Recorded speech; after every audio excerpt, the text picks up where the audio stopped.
Hi, everyone. I'm Kyra Renel Hardwick, and I am the managing consultant for the Kyra Company.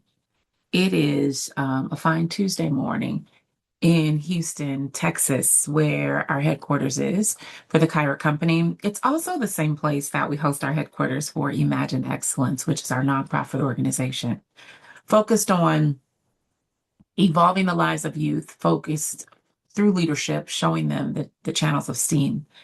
And when I think about the work that we do and how congruent it has all become, not only are we building businesses on the for-profit side, but long before that organization launched the Kyra Company, which would be about 10 years ago, we launched Imagine Excellence. And the intention behind Imagine Excellence was to close and fill gaps for youth that were similar to me, right? We all have a story. I have a 16-year-old story where life did something that I could not manage.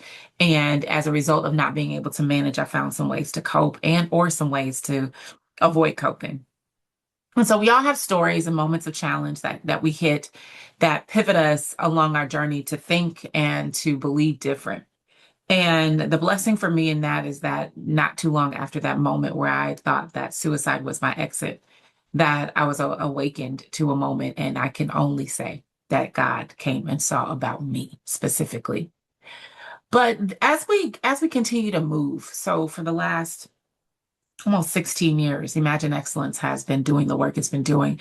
And it was probably about 8 years ago when I realized that the work is so aligned from the building of businesses to the building of leaders in high schools and middle schools that now we've really evolved the work of Imagine Excellence to understand that in order for us to get the outcomes we want in our communities, that it is important for us to not only impart and develop our youth, impart wisdom and develop our youth and help them understand how STEAM specifically affects every aspect and area of their life, but to also then understand our internal purpose and our outward purpose. And I, for a long time, segmented those things like this is the work and this is the passion.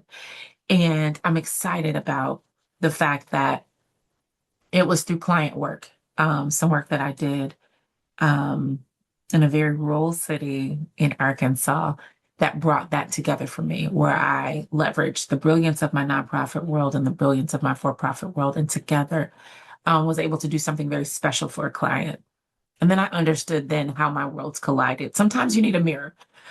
Sometimes you need a mirror to see what you can't see.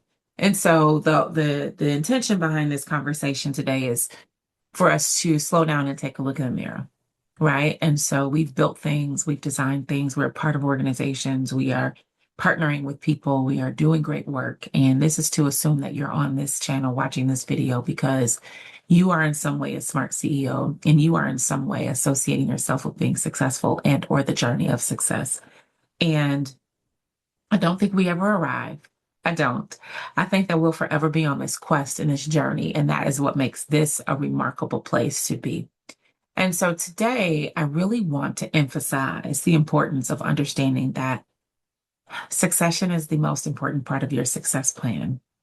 And succession doesn't always mean you giving up your seat to someone else. It sometimes means you training someone to do something in their role a bit better so that they can then hire someone or bring someone on to take on their tasks. Some succession means adding capacity, elongating someone's bandwidth so that you can create more space to whether it's grow or evolve or prepare to actually, transition out of your role.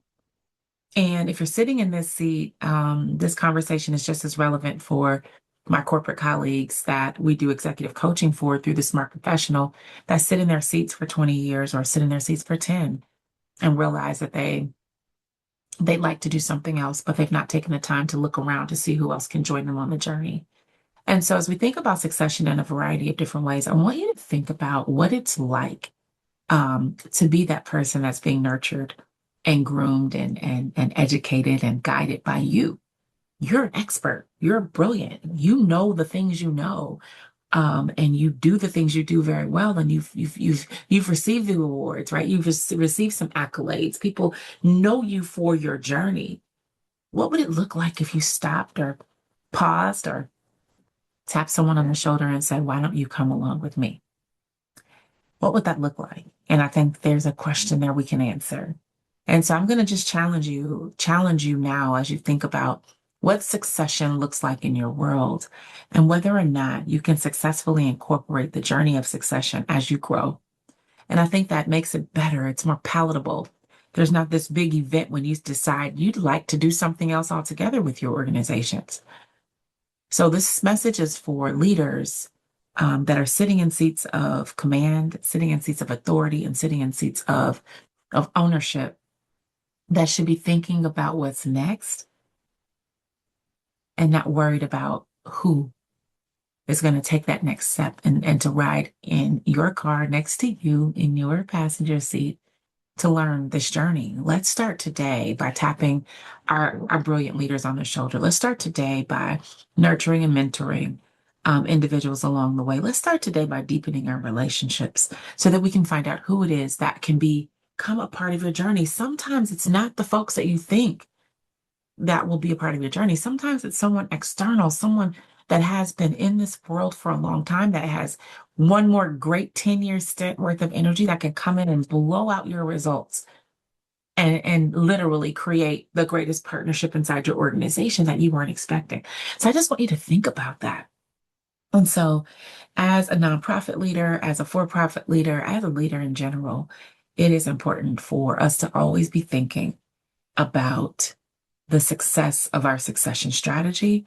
And so I'm just inviting you in right now to think about what it's going to look like as you consider who will join you on this journey, knowing that your brilliance has taken you this far, but there's a need for additional collaboration and partnership and alignment to go the next leg of the distance. And it doesn't mean you have to go. It just means you need to lift up a little bit to create space for someone else to join you. So I encourage you to do that. And so we'll just take this video for what it is. It's a call. It's an invitation. It's a smart conversation for us to be having today.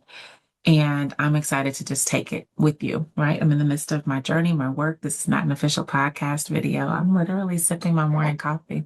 I had an adjustment in my calendar.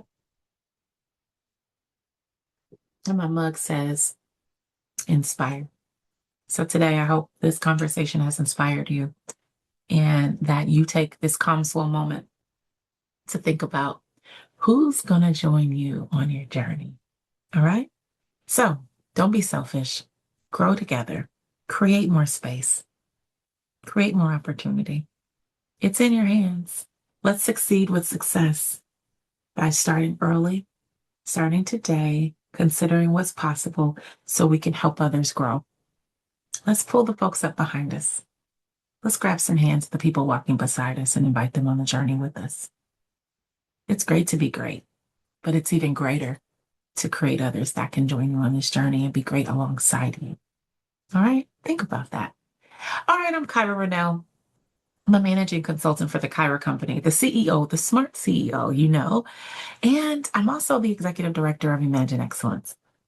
I'm excited to think about what succession looks like as we move forward. I'll see you soon.